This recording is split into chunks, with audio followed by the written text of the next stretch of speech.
Dahil wala akong pamasahe, naglalakad ako mula PUP Santa Mesa hanggang Pasig Palengke.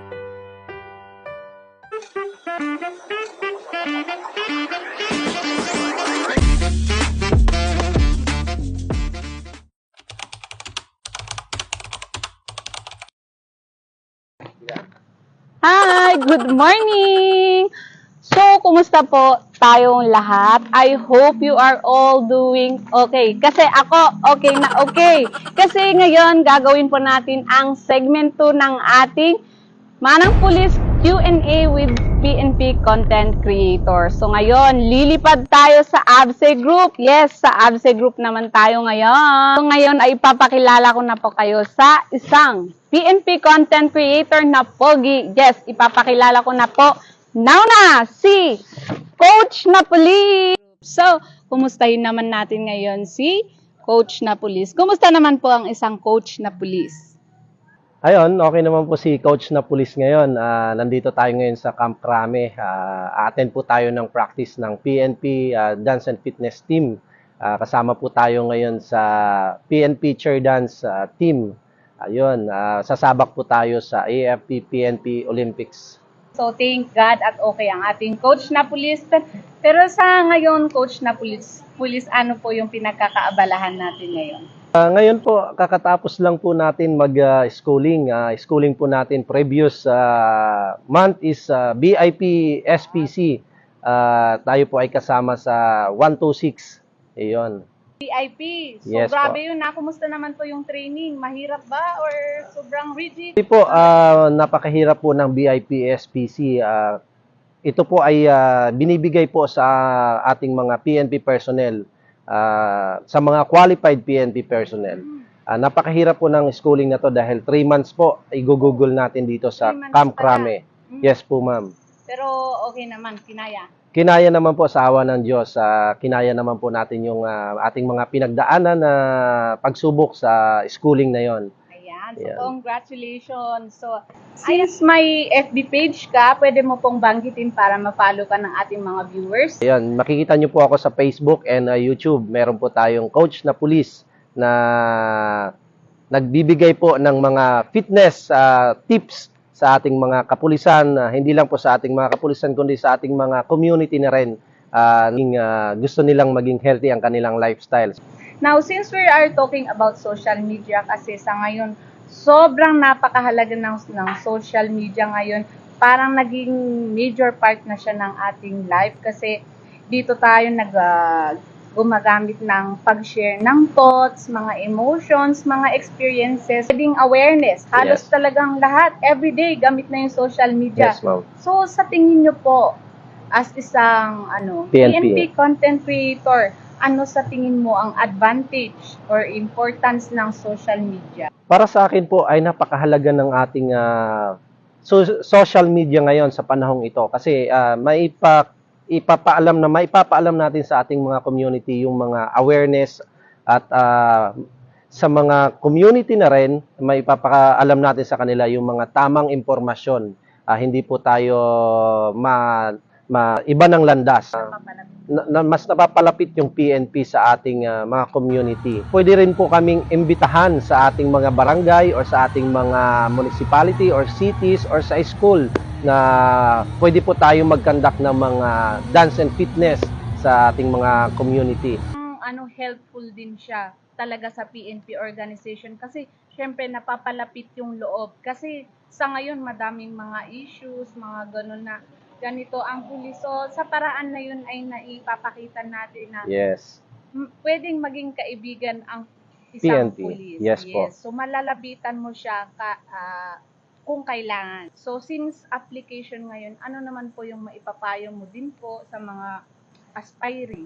So, ang aking maipapayo sa mga applicants, tibayan nyo lang ang inyong loob at syempre, tibayan nyo ang inyong mga katawan, syempre, kasi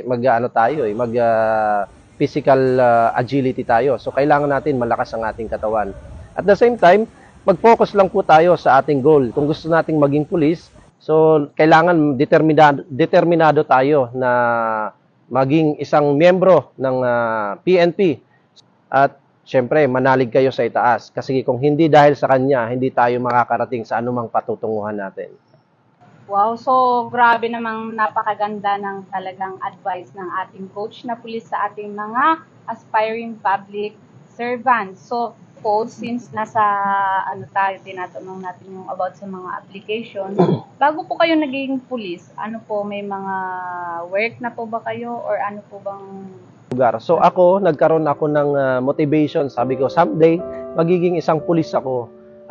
And then, through my sports, which is football, nag-aral po ako. Naging varsity player po ako sa Polytechnic University of the Philippines, Santa Mesa branch. Pumunta po ako dyan mula sa aming lugar, sa Bicol. Mag-isa lang po ako, nakipagsapalaran po ako. Hindi ko po alam na makukuha ako sa school na yon. Tapos po ako sa awa ng Diyos. 6 na taon po ako sa kolehiyo. So, tiniis ko po lahat ng hirap na pinagdaanan ko. Dahil wala akong pamasahe, naglalakad ako mula PUP Santa Mesa hanggang Pasig Palengke. Yun po ang aking pinagdaanan nung ako po ay nag-aaral. Nakapag-isip ako, magtrabaho ako sa isang fast food chain. Nag-service crew po ako. At the same time, naging varsity player din po ako. May allowance po sa varsity player pero hindi po sapat. Kaya ang ginawa ko po, nagtrabaho ako para matustusan ang aking pang-araw-araw. At yun po, sa awa ng Diyos, nakapagtapos po ako ng kolehiyo. Kaya nung nagkaroon po ako ng pagkakataon na makapasok sa PNP, in-apply ko rin po ito ngayon. At ako po ay isa po ako sa mga nagtuturo sa PNP Aviation Security Group ng aming Polystenics every Tuesday and Thursday para share ko naman po yung mga natutunan ko about sa fitness. So, sa lahat ng mga pinagdaanan mo nga nakwento niyo po kanina, mga challenges along your journey at tunaw na isa ka na. Ngayon, sobrang ang taas na rin ang naabot mo. Ang dami mong mai-inspire na rin, ang daming nagiging model ka na ngayon, Yes po. di ba?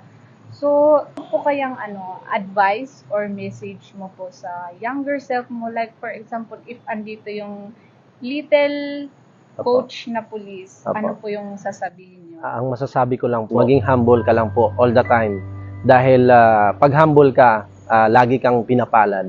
Hayaan mo lang yung mga negative na ibinabato sa atin. Maging matatag lang tayo.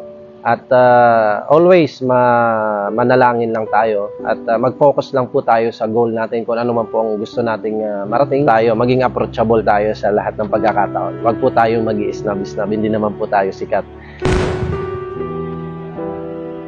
Pasasalamatan din po natin ang nanay at tatay na sila po ang nagbigay sa akin ng inspirasyon upang marating itong kinalalagyan ko po ngayon kung nasaan man po ako.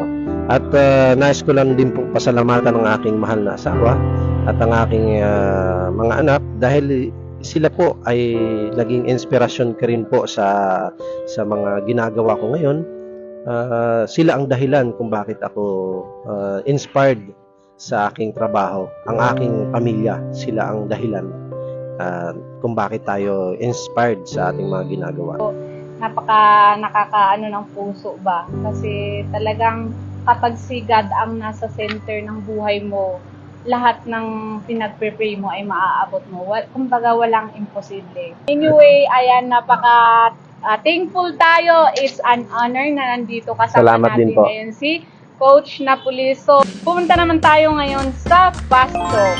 Wow! Meron palang ganito, ma'am. May Fast Talk tayo.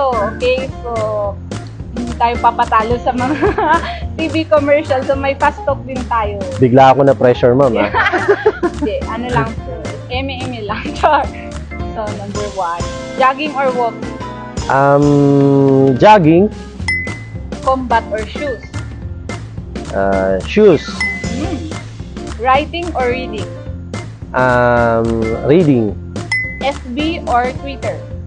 Mas gusto ko FB kasi mas madali. Halo-halo or chocolate? Well, ako kasi maka-Pilipino, so halo-halo ako. Okay. Kung hindi ka naging pulis, ano ka ngayon? Siguro, yung pa rin ang trabaho ko. Fitness instructor pa rin ako sa ating gym dito sa ating community. Maging fitness instructor pa rin po. Okay, so describe PNP in one word. Describe PNP in one word. Ang PNP ay napakaganda at napakasayang community po ng PNP. Basta sa puso mo lang po ang iyong trabaho at ang iyong isip, laging focus lang po sa goal. Kung ano man po ang nais mong gawin, focus lang po. Masaya dito sa PNP. O, one word lang sabi ko. Ang dami niyang sinabi, di ba? Wait, cut. Hindi, okay lang. Ayan, anyway, ayan, thankful tayo. It's an honor na nandito kasama Salamat natin din po. si Coach Napolito. Okay, maraming salamat din po sa pagkakataon po. Makapagsalita po sa aming PNP content creator na si Manang Pulis. Ayun po, napakasaya po at napaka-humble sa puso ko po na ma-interview ng ating Manang Pulis po. Thank you kay Coach Napolito. Maraming salamat din po. Sa Facebook and YouTube. Ayan. Maraming salamat po. Yes.